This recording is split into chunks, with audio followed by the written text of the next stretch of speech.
Gold trusted gold buyers తాకట్టులో ఉన్న బంగారాన్ని విడిపించి ఈ రోజు ఉన్న మార్కెట్ ధరకే కొనబడును. మరిన్ని వివరాలకు సంప్రదించండి 77107720. తెనాలి పురపాలక విభాగం నుంచి మేము అందించాల్సిన పారిశుద్ధ్యం గురించి లేదా రోడ్ల నిర్మాణం గురించి వీధి దీపాల గురించి ప్రజల దగ్గర నేరుగా వెళ్ళి పరిపాలన యంత్రాంగం అంతా కూడా అందుబాటులో ఉండే విధంగా ఒక ప్రయత్నం చేస్తున్నాం. ఇది మా జవాబుదారితనం, నిజాయితీగా ప్రజలకు ఏ విధంగా మాట ఇచ్చామో ఒక పారదర్శకంగా మేము చేయాల్సిన కార్యక్రమాలు అందరినీ సమానంగా చూసుకునే విధంగా, ఇక్కడ పార్టీలతో కానీ కులాలతో కానీ మతాలతో కానీ సంబంధం లేని విషయంగా ప్రతి ఒక్కరికి సమానంగా ప్రభుత్వం అందిస్తున్న సహాయం కార్యక్రమాలన్నీ కూడా అందాలనే ఉద్దేశంతో చేస్తున్న కార్యక్రమం ఇది.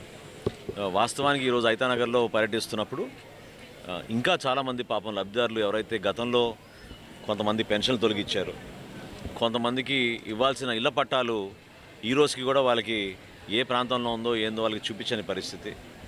అదేవిధంగా లబ్ధిదారులు పాపం కొంతమంది 50,000 రూపాయల వరకు వెచ్చించినా కూడా కనీసం ఆ ఇల్లు ఏ స్థాయికి వచ్చిందో, లెంటర్ లెవెల్కి వచ్చిందా, బేస్మెంట్ లెవెల్కి వచ్చిందా, దాని గురించి కూడా సమాచారం లేకుండా చాలామంది ఇబ్బంది పడుతున్నారు.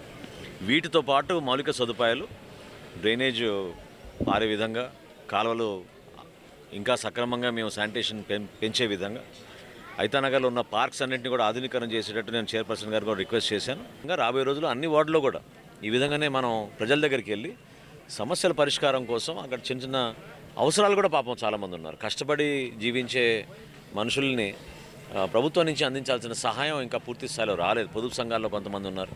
సో ఈ వార్డు పర్యటనలో భాగంగా తెనాలి నియోజకవర్గంలో మనం ఖచ్చితంగా నేను మాట ఇస్తున్నాను, రాబోయే రోజుల్లో ఎవరు ఊహించని విధంగా మన అభివృద్ధి కార్యక్రమాలు చేపడుతున్నాం. వాటితో పాటు సంక్షేమం కూడా ఎక్కడా లోటు లేకుండా అందరికీ మనం అందించే విధంగా తప్పకుండా మేము అందరం కూడా ఒక టీమ్ ఎఫర్ట్ తోటి ముందుకెళ్తాం. అంటే దాదాపు 530 కోట్ల రూపాయలతోటి భూములు కొనుగోలు చేసి నిర్వీర్యంగా వదిలేసిన పరిస్థితి.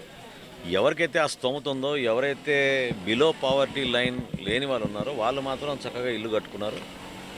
ఆ కాలనీ సందర్శిస్తే ఈ రోజున మనం బాధపడాల్సిన అంశం ఏంటంటే మౌలిక సదుపాయాలు కల్పించకుండా వాళ్ళకి ఇళ్ల స్థలాలు అప్పచెప్పారు. సామాన్యుడు ఎవరైనా కూడా ఇల్లు కట్టుకోవాలనుకున్నప్పుడు రోడ్డు కావాలి, లైట్ కావాలి, రక్షిత మంచినీటి పథకం ద్వారా నీరు అందించాలి, డ్రైనేజ్ ఫెసిలిటీ ఉండాలి. వీటి గురించి పక్కన పెట్టేసి కేవలం వాళ్ళకి ఏ విధంగా లబ్ధి కలుగుతుందా అనేది వాళ్ళు ఎదురు చూశారు తప్ప సామాన్యులకి మేలు జరిగే విధంగా మాత్రం ఆ లేఅవుట్లు సరిగ్గా డిజైన్ చేయలేదు. విజిలెన్స్కి ఆల్రెడీ హ్యాండ్ ఓవర్ చేసాం. తెనాల్లో రాష్ట్ర వ్యాప్తంగా అద్భుతమైన పేరు తెచ్చుకున్నారు, ఇంత పెద్ద స్కామ్ ఎక్కడ జరగలేదని. ఆ వివరాలన్నీ కూడా తహసీల్దార్ గారు, కలెక్టర్ గారు వీళ్ళందరూ కూడా దాంట్లో చెక్ చేస్తున్నారు. ఆ ఫైల్స్ అన్నీ కూడా విజిలెన్స్కి ఆల్రెడీ హ్యాండ్ ఓవర్ చేసాం కాబట్టి రాబోయే రోజుల్లో ప్రభుత్వం తీసుకున్న నిర్ణయాన్ని మనం వేచి చూద్దాం.